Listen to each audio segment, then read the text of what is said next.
वालेकुम व्यूअर्स, क्या हाल चाल है। उम्मीद करता हूँ सब खैरियत से होंगे। चैप्टर नंबर 7 हमारा जैसा कि आपको पता है कंप्लीट हो चुका है। प्रीवियस लेक्चर में हमने जो है एमसीक्यूज और शॉर्ट क्वेश्चन को कवर किया था।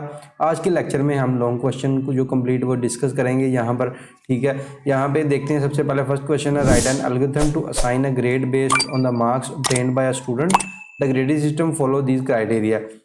उसने कहा कि एक सब्जेक्ट के ले लेंगे, अगर एक स्टूडेंट ने मार्क्स ऑब्टेन किया उसमें से हमने क्या करना है, सॉर्ट आउट करना है कि जो 90 से अबव मार्क्स है उसको A+ ग्रेड दिया जाए, जो 80 से 89 तक है उसको A ग्रेड दिया जाए, जो 70 से 79 तक है उसको B ग्रेड दिया जाए, 60 से 69 तक जो है वो C ग्रेड दिया जाए, और बिलो से जो है उसको जो है आप F कर दें, उसको F ग्रेड दे दें। ठीक है, अब इसमें हमने एल्गोरिथम लिखना है। तो एल्गोरिथम उसने वाज़ेह नहीं किया कि उसमें हमने सूडो कोड लिखना है या एल्गोरिथम लिखना है, तो हम इसमें सूडो कोड भी लिख सकते हैं, to assign a grade base system. इसके मुताबिक हमने जो है उसको सोल्व करना है। तो करेंगे क्या कि आपने वो ग्रेडिंग लेनी है, उससे चेक करना है कि वो जो है हमारा 90 से अबव होगा तो उसको A ग्रेड दिया जाएगा। ये देखिए जी, ये हमारा प्रोग्राम यहाँ से स्टार्ट हो रहा है, write algorithm to assign grade system. ठीक है, इनपुट देनी है हमने, यहाँ से स्टार्ट हो रहा है हमारा input marks of the student.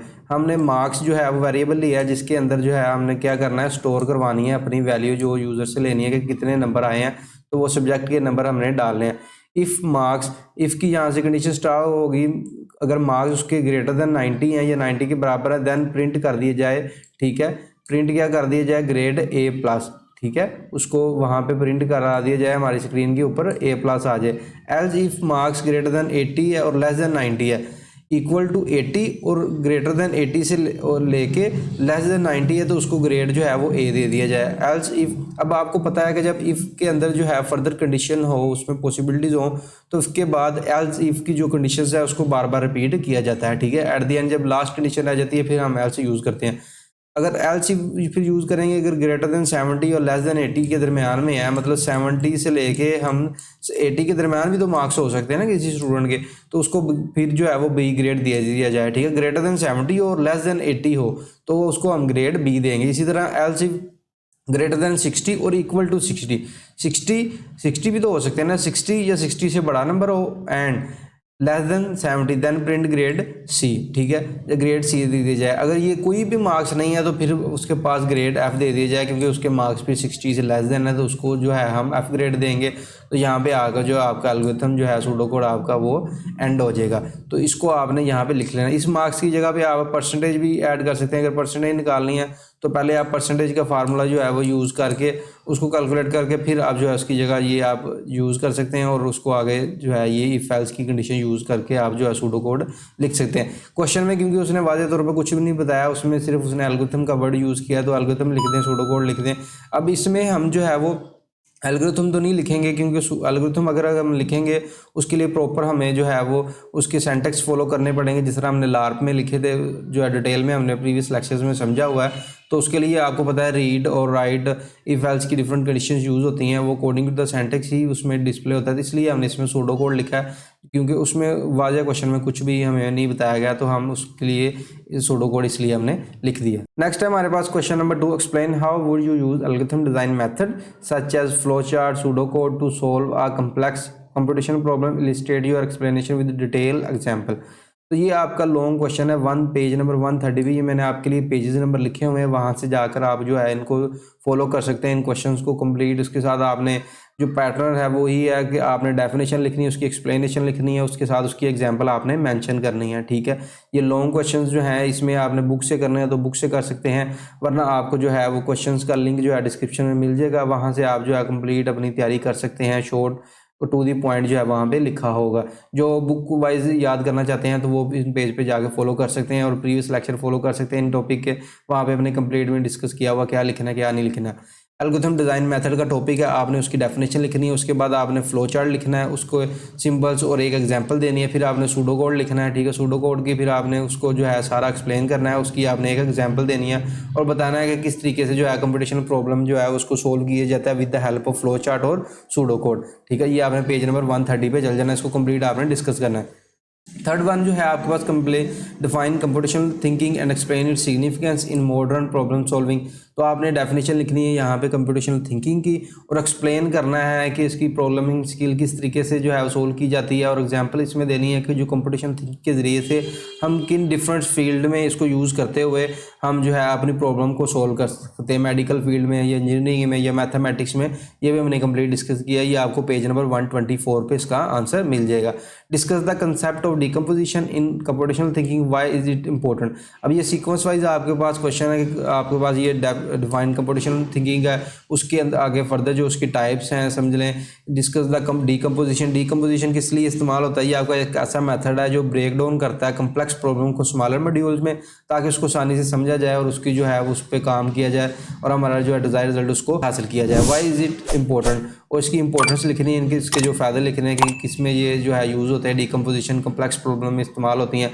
Next आपके पास क्वेश्चन नंबर 5 है, explain pattern recognisation in the context of computational thinking. क्योंकि ये हमारा टॉपिक ही कंप्यूटेशनल थिंकिंग है, तो हमने उसके रिलेटेड ही लिखना है ना। जो आपका टॉपिक पैटर्न रिकग्नाइजेशन है उसको आपने कंप्लीट जो है डिस्कस करना है, यहाँ पे लिखना है how does identify pattern help in problem solving.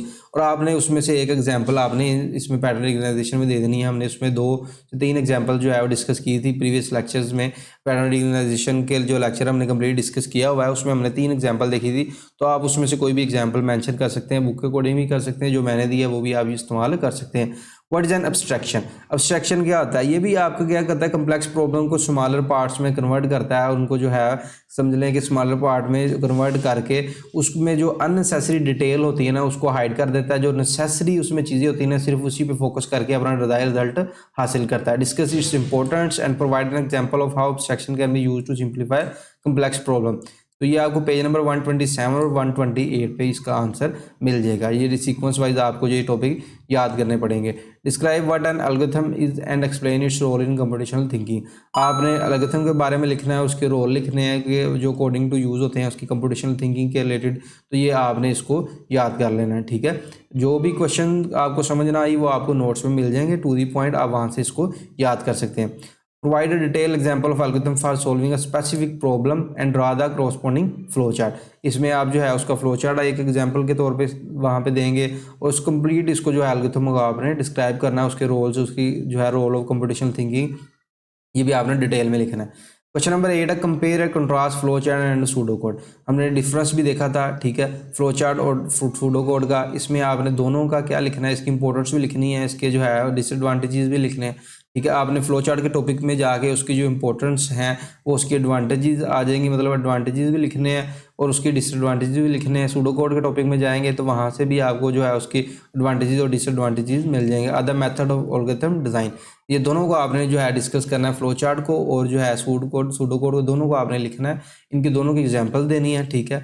और आपने खुद से इसको बाद में बताना है कि आपके मुताबिक कौन सा जो है हमारे लिए मेथड प्रेफर्ड है। वो कोडिंग टू द प्रॉब्लम होती है, लेकिन आपने इनको दोनों को डिस्क्राइब करके उसकी एग्जांपल के बाद आपने बताना है provide example where one might be preferred over the other. एक से दूसरा जो है वो क्यों हम उसमें से चूज करेंगे जो आपको बेहतर लगता है। Explain the concept of dry run in the context of both flow chart and pseudo code. ये भी हमने तो भी देखा था, ये आपको पेज नंबर 140 पे मिल जाएगा कि जो ड्राई रन है in the context of flow chart, हमने फ्लो चार्ट को भी ड्राई रन करके देखा था, हमने सूडो कोड को भी ड्राई रन करके देखा था।